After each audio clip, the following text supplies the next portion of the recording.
నువ్వు చేసిన పాపానికి ఫలం నువ్వు అనుభవించాలి తప్ప వేరే ఎవ్వడు అనుభవించడానికి వీల్లేదు. సుఖస్య దుఃఖస్య నకోపి దాత పరోదదాతీతి కుబుద్ధిరేష.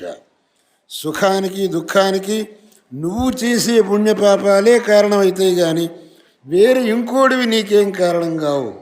అందువల్ల మనం అసత్యం పలకటం వల్ల పాపం సంక్రమిస్తుంది. ఆ పాపం యొక్క ఫలంగా మనం దుఃఖం అనుభవించాల్సి వస్తుంది. ఎక్కువ మాట్లాడారంటే ఎక్కడ అబద్ధం నా నోటి నుంచి రావచ్చు. అబద్ధం వచ్చిందంటే మళ్ళీ దాని యొక్క ఫలం అనుభవించాల్సి వస్తుంది. అందుకని వాళ్ళు చాలా మితంగా మాట్లాడేవాళ్ళు, సత్యాయ మిత భాషణ. అందువల్ల మనం కూడా ఊరికే మాట్లాడి అబద్ధాలు మాట్లాడి పాపం మూట కట్టుకోవటానికంటే నిజమే పలకడం, మిగిలిన సమయంలో భగవంతుడి యొక్క నామాన్ని ఉచ్చారణం చేయడం. భగవన్నామోచ్చారణం కంటే ధర్మం ఇంకేదీ లేదు.